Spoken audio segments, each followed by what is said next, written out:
Yun na. Yun na. Yun na. Yun na po. Diba? Yun na po record. Good evening. Evening. Sa pangalan po ng dakilang Panginoong Jesucristo, isang mapagpalang gabi po sa bawat isa. Ngayon, andito po tayo sa pakikiramay o pakikidalamhati sa pamilya Romero na nagpaalam na dito sa ibabaw ng sanlibutan. Dito tayo para magbigay ng kabaon ng iba ng salita ng Diyos. Ganun din para sa mga nakapaligid dito sa puok na ito. Upang ito ay magsilbing gabay sa ating pang-araw-araw na pamumuhay. Ako po'y nagpupugay sa pamilya ng Romero. Ganon din sa namumuno ng barangay na ito, sapagkat tayo po ay binigyan ng maayos na panahon, pinagsama-sama sa pagkato para magkaroon tayo ng pag-aaral sa tinatawag na salita ng Diyos. Akin pong babasahin ang ayon sa unang binabang aralin sa unang sulat ni Apostol Pablo sa bayan ng Corinto sa kapitulo 15 versikulo 42 hanggang 52.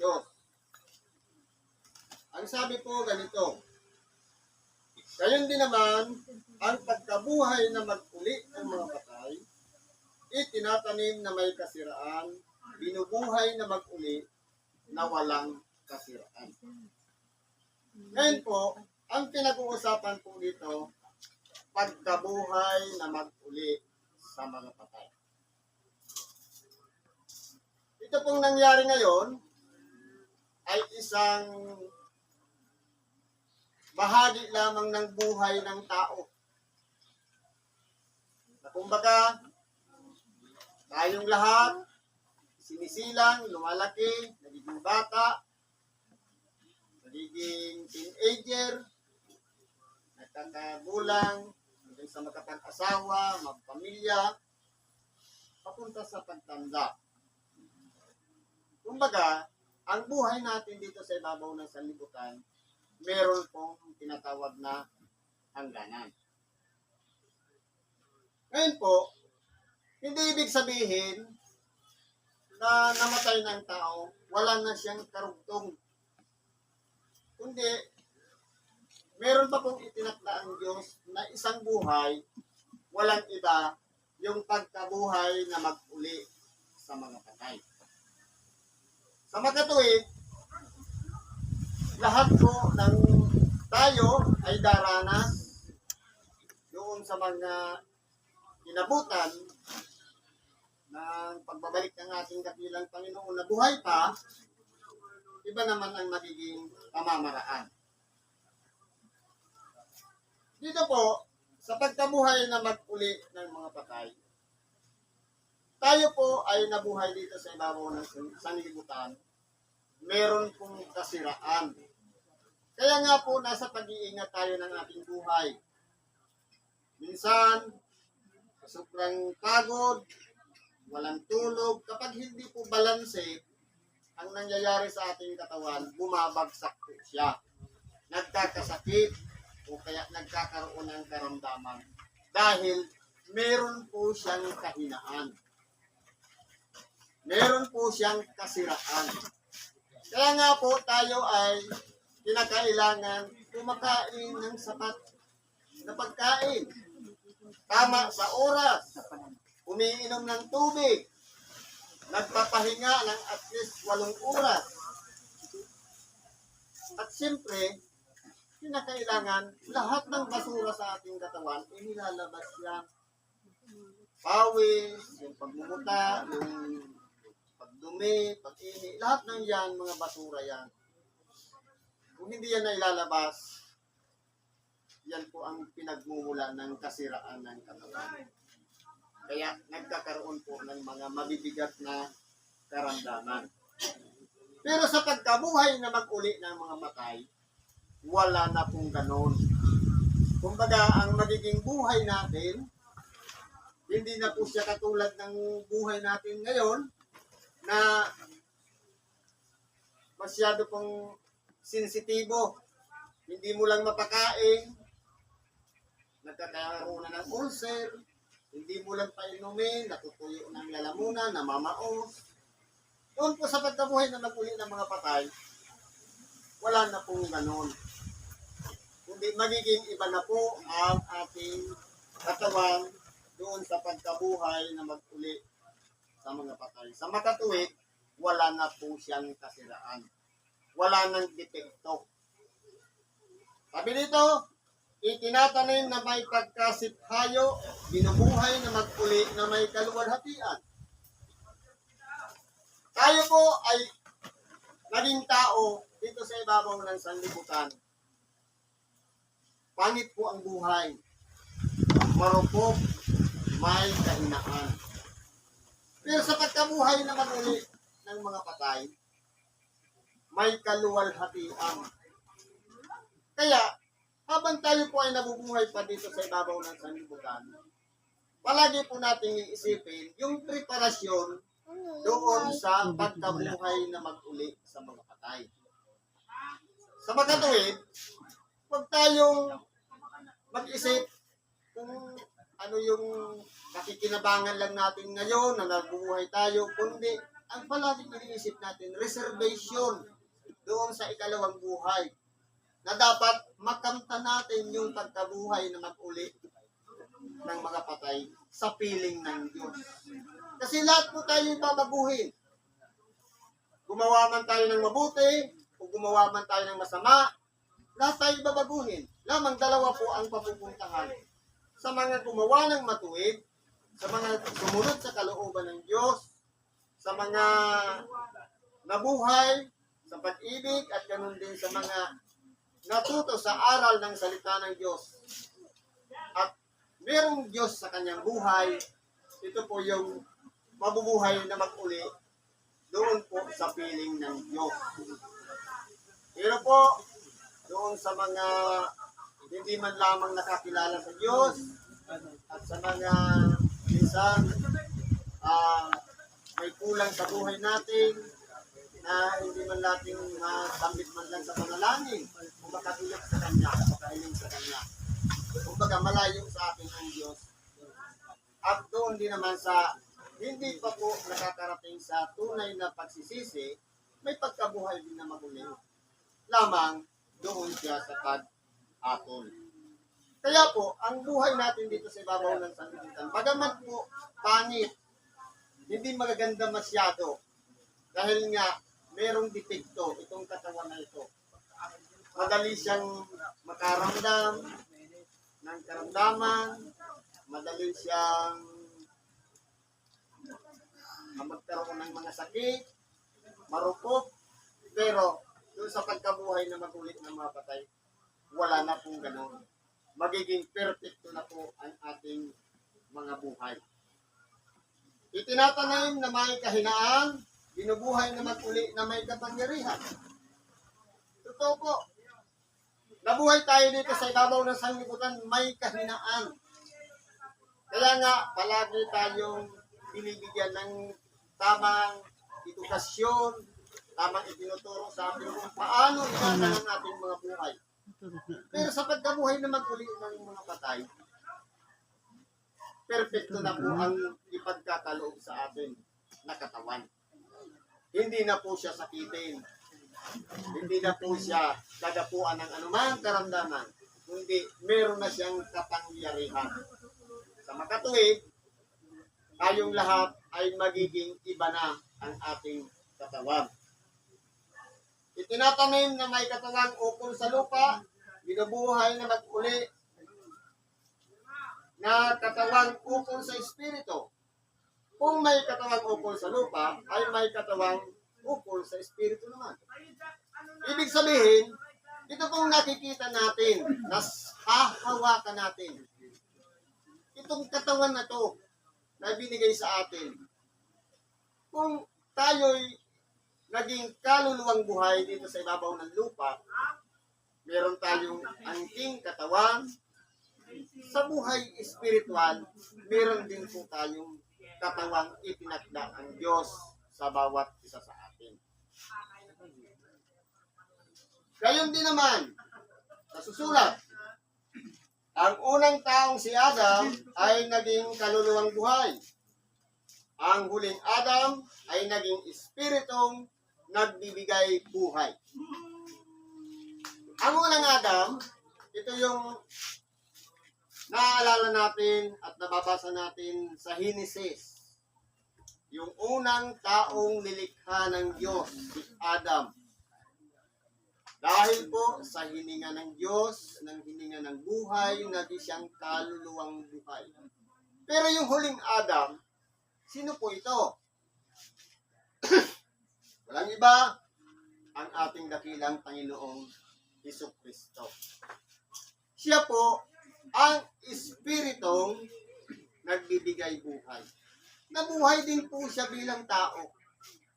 Pero, dahil sa kanyang pagsunod, sa kapakbabaang loob, sinunod niya lahat ang kautusan at hula ng mga propeta at ganun din sa mga awit, nagtagumpay po ang ating dakilang Panginoon. Kaya siya po ang naging espiritong nagbibigay buhay. Dahil, kaya tayo nagkakaroon ng panangaral ng salita ng Diyos sapagkat meron pong saysay ang Ebanghelyo dahil merong patutuo na si Kristo nabuhay na mag-uli sa mga patay. Kaya, ipinangangaral naman ang salita ng Diyos para lahat naman tayo, bagamat nasa buhay pa tayo bilang isang tao, tayo naman ay pinaghahanda ng Diyos doon sa tatamuhin natin. Sapagkat ang ating dakilang Panginoon, siya po ang espiritong nagbibigay buhay. Lahat ng sumasampalataya sa Kanya at nananalig sa Kanya ay bibigyan din ng buhay doon sa ikalawang buhay. Sabi dito, bagaman ang ukol sa espiritu ay hindi siyang una, kundi ang ukol sa lupa. Pagkatapos, ang ukol sa espiritu. Totoo po. Bagamat ang Diyos ay espiritu, pero dito po sa ibabaw ng sanlibutan, ang una po kasing inanyuan dito, pagkatapos na likhay ng lahat ng pangangailangan ng tao, ang una niyang nilikha, yung pinakamamahal niyang nilikha, nakawangis niya. Ayon sa kanyang larawan, tayo po ngayong mga tao. Kaya nauna po yung ukol sa lupa. At saka naman ang ukol sa espiritu. Sa magkatuwid, tayo po mga tao na nabubuhay dito sa ibabaw ng sanlibutan. Napakahalaga po ng buhay natin dito sa ibabaw ng sanlibutan. Isipin na lang natin ang hininga natin. Sabi nga doon sa namin, sambahin nawa ang pangalan mo. Hinga ka lang natin, sinasamba na natin ang pangalan niya. Kaya po kung titingnan po natin, napakahalaga po ng buhay ng tao. Perfecto po siyang ginawa. Ayon sa larawan ng Diyos. Ayon sa kanyang anyo. Kaya po, bilang tayo ng mga tao, na buhay dito, bagamat mababa ang kalagayan, pero pinakamamahal ng Diyos. Kaya nga po nagkaroon dyan ng inggit, yung nga anghel na nanibugo sa Diyos dahil po sa kinagigiliwan ng Diyos ang tao. Tinatawag niyang anak, samantalang kahit isa man sa anghel, hindi niya tinawag na anak, kundi alipin. Kaya pasalamat tayo dahil nilalang tayo ng Diyos ayon sa kanyang wangis, ayon sa kanyang larawan. Kaya po, palagi nating iisipin na bagamat tayo ay isang kaluluwang buhay, palagi nating aasahan at pakaiisipin na meron tayong tinitiwalaan at sinasampalatayanan ang Espiritong nagbibigay buhay. Sa makatuwid bagay, ang ating dakilang Panginoong Jesucristo. Ang unang tao ay tagalupa. Naukol sa lupa. Ang ikalawang tao ay tagalangit. Totoo po. Ang unang taong si Adam, tagalupa. Dahil dito po siya, tinubog dito siya inalyuan. Sa pamamagitan ng putik na ginawa niyang wangis ng Diyos at hinigahan ng buhay. Ito pong ating dakilang Panginoon, itong tinatawag na ikalawang tao na tagalangit. Opo, tao po siya. Pero siya po ay espiritu na noon na kasakasama ng Diyos. Inspirasyon ng Diyos bago likhain ang lahat ng bagay. Kaya po, ang ating dakilang Panginoon, siya po ang tinatawag na ikalawang tao.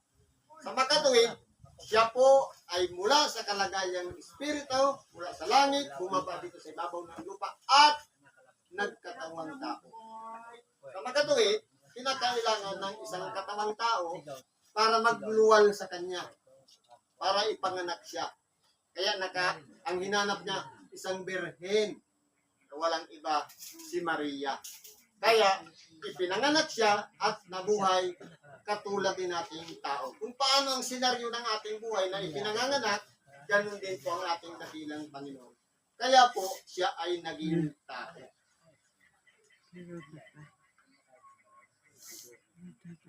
Kung ano ang ukol sa lupa, ay gayon din naman silang tagalupa. At kung ano ang ukol sa langit, gayon din naman silang tagalangit. Ibig sabihin, kung ano po yung kalagayan natin ngayon na tagalupa tayo, kumplito po yan yung binigay sa atin. Mga sangkap ng katawan, pag-iisip, kamalayan, kung ano yung kalooban na taglay natin, yun po, lahat ang kinatin niya. Yung may sariling kamalitan, taglay natin lahat yan. Pero yung ukol naman sa langit, iba naman yun. Meron po siyang kapangyarihan. Kasi po, yung nasa lupa, pwede siyang matukso, pwede mapahamak, pwede subukin, pero po yung tagalangit, hindi po yun masusubok. Kasi kumbaga, iba po kasi yung kalagayan nila. Kaya nga, ang mga tao na dito sa ibabaw ng lupa na nilikha ng Diyos ayon sa kanyang wangis at larawan, yun naman yung pinupuntiryan ng kalaban ng Diyos. Kaya po, may pagkakaiba yung tagalupa at ganoon din yung tagalangit. At kung paanong tinaglay natin ang larawang ukol sa lupa, ay tataglayin din naman natin ang larawang ukol sa langit. Pangako po. Kung tayo'y nabuhay dito, sa ibabaw ng lupa, tayo po ay kinakailangan dumanas lang ng kalagayan ng isang tao. Nandyan yung mga mapagod, mabuhaw, magutom, lahat ng yan. Kinakailangan pagdaanan niya ng tao. Pero yung tungkol naman sa larawang ukol sa langit, na wala ng mga ganon, kabaliktaran naman ang nangyayari sa ngayon, iba naman po ang nagdududa. Pero pangako po yan ng Diyos. Sa makatuwid, kung may buhay tayo dito sa ibabaw ng lupa, na itinakda, meron ding itinakda na buhay sa langit. Yan po ay sa pagbabalik pa ng ating dakilang Panginoon. Sinasabi ko nga ito, mga kapatid, na ang laman at ang dugo ay hindi makapagmamana ng kaharian ng Diyos. At ang kasiraan ay magmamana ng walang kasiraan. Totoo po, Ang sinasabi dito ni Apostol Pablo, ang laman at dugo ay hindi magmamana. Ibig sabihin, kung ano yung kalagayan ng katawan natin na merong laman at merong dugo, hindi po siya magmamana. Ibig sabihin, hindi po siya makakarating sa langit. Kinakailangan baguhin yung katawan na yan, na wala na siyang dugo at laman. Babaguhin siya bilang isang niluwalhating katawan. Sabi nga, glorified body. Anong itsura nun? Katulad ng ating dakilang Panginoon, siya ang pangunahing bunga ng pagkabuhay na mag-uli sa mga patay. Magiging ganun din po ang magiging kalagayan ng katawan natin. Katulad ng katawan, taglay ng ating dakilang Panginoon nung siya'y nabuhay na mag-uli sa mga patay. Ibig sabihin, wala na siyang laman dugo. Kaya nga kung mapapansin natin, habang ang mga pinto ay nangapipilig at nagtitipon-tipon ng mga alagad, lumulusot na siya sa dingding. Ganun na po ang magiging kalagayan ng katawang ukol sa langit. Isang katawang niluwalhati. Narito, sinasaysay ko sa inyo ang isang hiwaga. Hindi tayong lahat ay mga tutulog, ngunit tayong lahat ay babaguhin. Ibig sabihin, ito po ang hiwaga. Hindi tayong lahat dadanas ng kamatayan. Meron dyan, bibigyan ng mahabang buhay. Meron dyan, sa pagbabalik ng ating dakilang Panginoon, buhay pa. Ibig sabihin, hindi siya nangatulog, hindi siya dadanas ng kamatayan. Ano ang mangyayari doon sa namatay na, at ano naman mangyayari doon sa buhay pa, sa pagbalik ng ating dakilang Panginoon? Kasi po, sabi nga, ang laman at dugo, hindi magmamana ng kaharian ng Diyos. Iyan ang mangyayari doon sa buhay pa, sa pagbalik ng ating dakilang Panginoon. Kung ang mga namatay lang, ang magkakamit ng niluwalhating katawan, paano yung inabutan na may laman at dugo pa? Sabi dito, sa isang sandali, sa isang kisap mata, sa huling pagtunog ng pakakak, sa pagkatutunog ang pakakak, at ang mga patay ay mga bubuhay na mag-uli ng walang kasiraan. At tayo'y babaguhin. Ibig sabihin, magiging dalawa po ang magiging senaryo. Yung mga nangamatay na, siyempre po, maaag na siya. Magiging siyang buto. Ano ang sabi sa Ezekiel 37? At ang mga buto sa mga libis, kumbaga palulutangin niya ng Diyos, at sila po ay pagdudugtong-dugtungin sa pamamagitan ng kanyang kapangyarihan, at lalagyan ng mga litid. At pagkatapos, babalutin ng laman, at babalutin ng balat, at muling hihingahan ng hininga ng buhay, at sila'y magiging niluwalhating katawan. At tayo naman, kapag tumunog ang pakakak, sa isang kisap mata, itong katawan natin na may laman at dugo, mababago rin po yan. Magiging katulad na rin ng katawan ng nabuhay na mag-uli sa mga patay.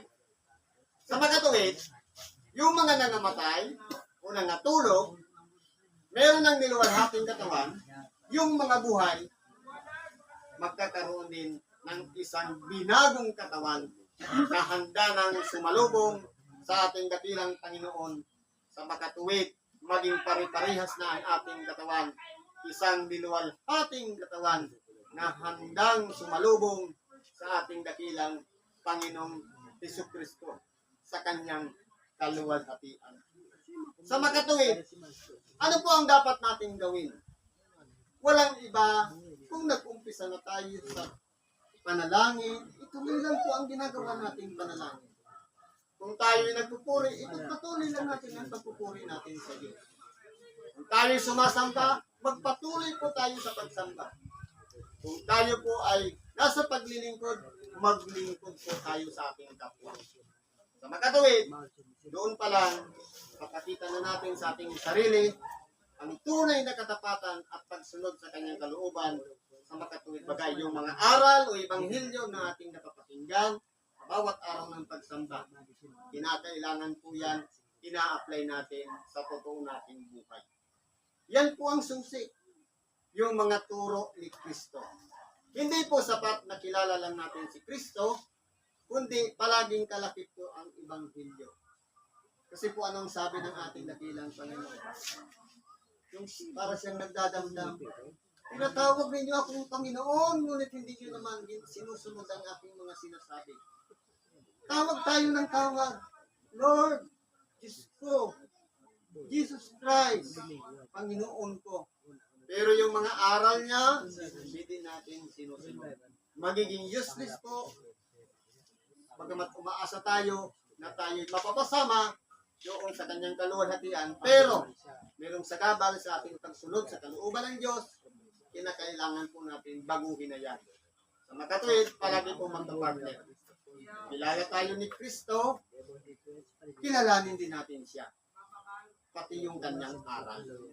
Sa makatuwid, ang salita ng Diyos ay dapat ina-apply natin sa totoo nating buhay. Yan po ay isang palatandaan ng pagsunod at pagpapasakop sa aral at ibanghilyo na ipinahayag ng ating dakilang Panginoon. Hindi po yan salita na nagsalita lang dito sa unahan, kundi yan po ay nandito lahat sa banal na kasulatan. Sa makatuwid, kinakailangan natin tumalikod na sa kalagayan, taglay natin, na kung yun din naman ang ikapapahamak natin, talikuran natin yan. Kundi lumapit tayo sa Diyos at i-apply natin ng paunti-unti ang ibanghilyo sa ating buhay. Sapagkat ito po ang magtuturo sa atin patungo doon sa buhay na walang hanggan. Hanggang dito na lang po ang ating pakikibahagi sa oras nito. At salamat sa Diyos at ang ating pong pakikidalamhati sa pamilya ng Lourdes, kapatid ng Lourdes Romero, na lumagay na sa kanyang kalagayan. At naway, pagpalain tayo ng Diyos sa gabi ito. Salamat at isang magandang gabi natin.